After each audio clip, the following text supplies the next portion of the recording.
എല്ലാവർക്കും നമസ്കാരം. സുപ്രഭാതം. തിക്കോടിയനെയും മകൾ പുഷ്പയെയും കുറിച്ചാണല്ലോ പറഞ്ഞു നിർത്തിയത്. കോഴിക്കോട് പുതിയറയിൽ ഞങ്ങൾ താമസിച്ചിരുന്നതിൻ്റെ തൊട്ടടുത്ത് താമസിക്കാൻ വന്നപ്പോൾ പുഷ്പയ്ക്ക് 3 വയസ്സായിരുന്നു പ്രായം. അവളുടെ അച്ഛൻ ആകാശവാണിയിലേക്ക് പോകുമ്പോൾ കൂടെ പോവാനുള്ള ശാഠ്യം കുറേ ദിവസങ്ങളോളം അവൾ അതുപോലെ തുടർന്നു. പിന്നെ പതുക്കെ അവൾ എൻ്റെ അമ്മയുമായി നല്ല കൂട്ടായി. തിക്കോടിയൻ ഓഫീസിൽ പോയതിന് ശേഷം ഞങ്ങളുടെ വീട്ടിൽ തന്നെ കഴിച്ചു കൂട്ടുകയും അവിടെ തന്നെ ഉറങ്ങുകയും ചെയ്തു. അദ്ദേഹം രാത്രി വൈകി തിരിച്ചു വന്ന് ഞങ്ങളുടെ വീട്ടിൻ്റെ മുമ്പിലെത്തുമ്പോൾ ഉറക്കെ കാർക്കിച്ചു തുപ്പും. വിദ്യുച്ഛക്തി ഇല്ലാത്ത കാലമാണല്ലോ. അത് കേൾക്കുമ്പോൾ അച്ഛനോ കുഞ്ഞമ്മാമനോ ഉറങ്ങുന്ന പുഷ്പയെ തിക്കോടിയന് കൈമാറും. അദ്ദേഹത്തിന് അത് വലിയൊരാശ്വാസമായിരുന്നു. സ്കൂളിൽ ചേർത്തതിന് ശേഷം പുഷ്പ രാവിലെ പോവാൻ തയ്യാറായി ബാലനെയും എന്നെയും തിരക്കാക്കാൻ തുടങ്ങും. ഞങ്ങൾ കഥകൾ പറഞ്ഞും ചിരിച്ചും പോകുന്ന കാഴ്ച കാണാൻ അയൽപക്കത്ത് താമസിച്ചിരുന്ന MV ദേവനും KA കൊടുങ്ങല്ലൂരും നിൽക്കുന്നുണ്ടാകും. വൈകുന്നേരം മടങ്ങുമ്പോൾ ഒന്ന് കയറിയിട്ട് പോവണേ എന്ന് ദേവൻ പറയും. വൈകുന്നേരം മിക്കവാറും അവിടെ ആരും കാണില്ല. മുമ്പിലുള്ള ഇടവഴിയിൽ നിന്ന് തന്നെ വീട് പൂട്ടിയതായി കാണാം. വല്ലപ്പോഴും ഞങ്ങൾ അവിടെ പോയാൽ ദേവൻ ഞങ്ങളെ 3 ആളെയും ഇരുത്തി ചിത്രം വരയ്ക്കും. ഉറൂബിൻ്റെ ഉമ്മാച്ചുവിലെ നായികയെ പുഷ്പയെ നോക്കി വരച്ചതാണെന്ന് അദ്ദേഹം പറഞ്ഞതായും പിന്നീട് ഞാൻ എവിടെയോ വായിച്ചിട്ടുണ്ട്. ദേവൻ്റെ ഒറ്റവര ചിത്രങ്ങൾക്ക് എന്തൊരു ഭംഗിയായിരുന്നു. ആ കാലത്തൊക്കെ മാതൃഭൂമി ആഴ്ചപ്പതിപ്പിൽ പതിവായി വരാറുള്ള നോവലുകൾക്ക് ചിത്രങ്ങളൊക്കെ ദേവൻ വരച്ചതായിരുന്നു. അവരുടെ വീട്ടിൽ കയറിയാൽ നിലത്ത് വളരെ വലിയ പുസ്തകങ്ങൾ വെച്ചിരിക്കുന്നത് കാണാം.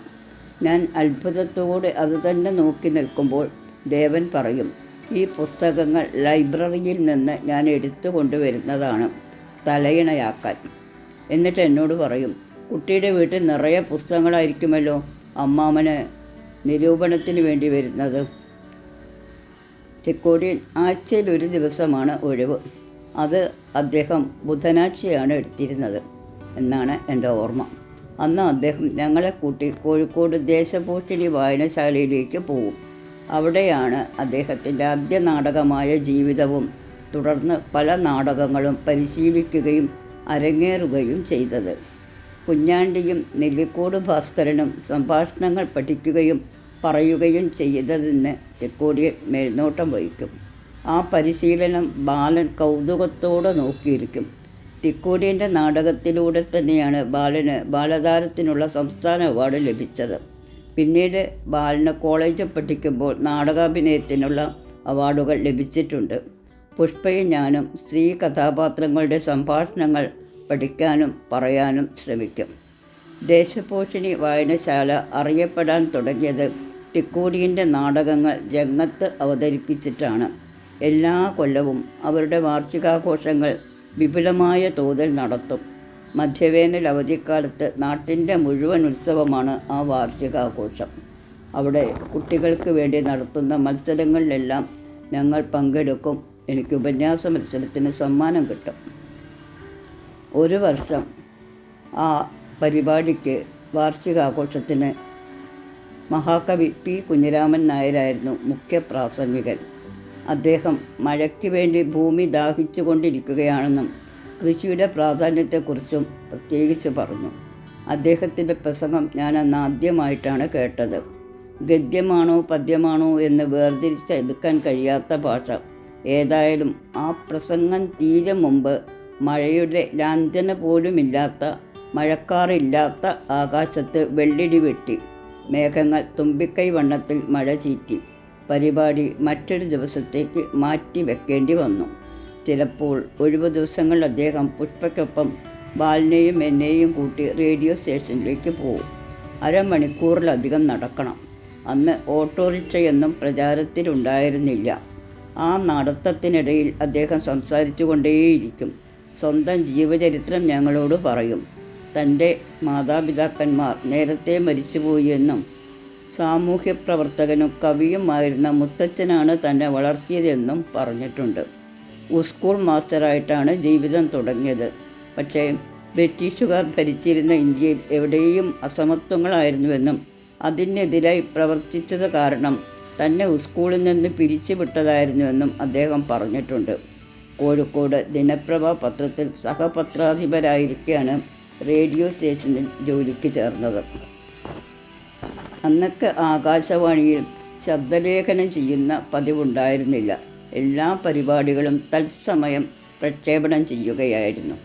വൈകുന്നേരം റേഡിയോ സ്റ്റേഷൻ്റെ ക്യാൻറ്റീനിലിരുന്ന് ചായ കുടിക്കുമ്പോൾ സ്ഥിരമായി ഉറൂബും ചിലപ്പോഴൊക്കെ പി ഭാസ്കരനും പി ബാലകൃഷ്ണ മേനോനും എൻ കക്കാടും സംഗീത സംവിധായകൻ കെ രാഘവനും ഉണ്ടാവും. കൂടെ ആകാശവാണിയിലെ മായ, ലക്ഷ്മീദേവി തുടങ്ങിയ വനിതകളും. അവരൊക്കെ കുസൃതി ചോദ്യങ്ങൾ ചോദിച്ചും കഥകൾ പറഞ്ഞു തന്നും ഞങ്ങളോടൊപ്പം സമയം കഴിച്ചു. നാട്ടിൻപുറം പരിപാടികളിൽ ചിലപ്പോഴൊക്കെ കുട്ടികളുടെ ശബ്ദം വേണ്ടപ്പോൾ ഞങ്ങളെ പ്രയോജനപ്പെടുത്താറുണ്ട്. കുട്ടികൾക്ക് വേണ്ടിയുള്ള പരിപാടിയായ ഞായറാഴ്ച രാവിലെ പ്രക്ഷേപണം ചെയ്യുന്ന ബാലരംഗത്തിൽ വേണോട്ടനും ബാലനും പങ്കെടുക്കും. അവരെ കൂട്ടിക്കൊണ്ടുപോകാൻ ആകാശവാണിയിൽ നിന്ന് വാൻ വരും. ഈ പറഞ്ഞതൊക്കെ 1957 ഞങ്ങൾ മറ്റൊരു വീട്ടിലേക്ക് മാറുന്നതിന് മുമ്പുള്ള കാര്യങ്ങളാണ്. 2024 ഞാനിത് പറയുമ്പോൾ പുഷ്പയുടെ അച്ഛൻ യശശരീരനായിട്ട് 23 വർഷം കഴിഞ്ഞിരിക്കുന്നു.